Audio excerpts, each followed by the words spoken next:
Good morning.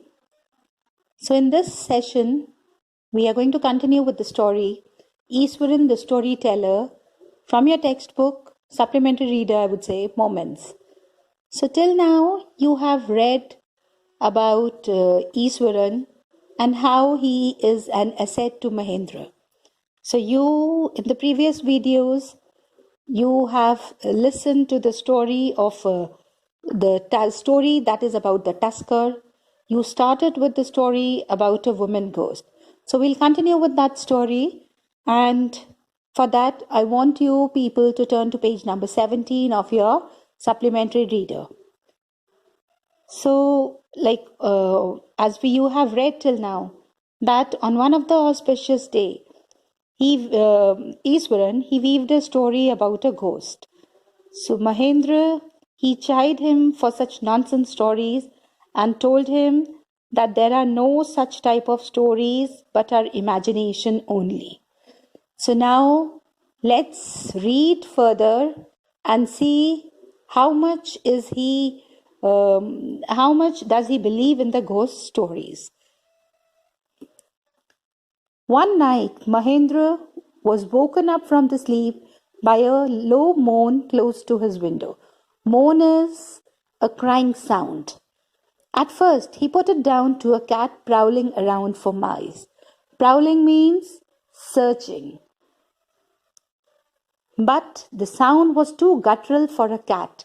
Guttural is the harsh sounding, you would say, or the sound that is produced in the throat.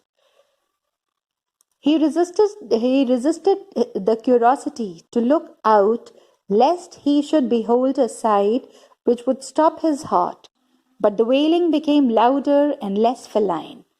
Wailing is the crying sound. Feline is that is relating to cats or the other member of the cat family. So now in this, what is given here is, in this it is given that one night when Mahendra was asleep, he was awakened by the sound of some crying. So he thought that it must be the sound of the cat that must be looking for a mice. So he tried to go back to sleep again. But the sound became more harsh and it seemed to be a human sound. And then Mahendra, he wanted to see out of the window. But he stopped himself because he was quite afraid, as if he'd seen a ghost and he could even die. But the wailing became louder and less feline. So now what happens is the crying sound, it became louder and it did not appear to be the sound of a cat. He could not resist the temptation any more. Lowering himself to the level of the windowsill, he looked out at the white sheet of moonlight outside. There, not too far away, was a dark, cloudy form clutching a bundle. Mahendra broke into cold sweat and fell back on the pillow, panting is breathing heavily.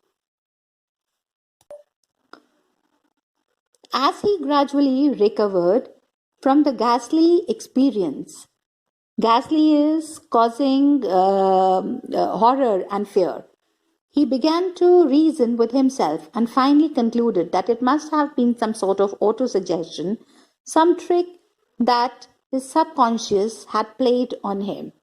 Autosuggestion is like a subconscious adoption of an idea which one has originated oneself. So now in this, what is given here is, so Mahendra, he thought,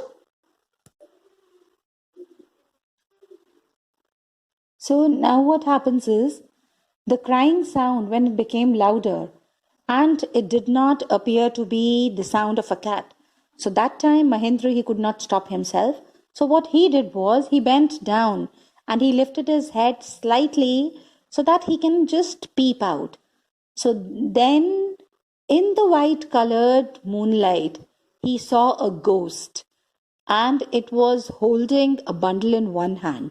So Mahendra, what happens is, he started panting, he started like he panicked that time, and he was breathing heavily. And what he did was he just went back and he fell back on the pillow. And then after that, after some time, when he recovered gradually from this ghastly experience, when he recovered from from the scary, ghastly, scary experience, and he thought that his subconscious mind was showing him the ghost as he had been thinking of it. And then he assured himself that actually there was no ghost and his mind was playing a trick on him. By the time he had got up in the morning, had a bath, and come out to have his breakfast, the horror of the previous night had faded from his memory. Easwaran greeted him at the door with the lunch packet and his bag. Just as Mahendra was stepping out, Easwaran smiled broadly. Sir, remember the other day when I was telling you about the female ghost with a fetus in its arms?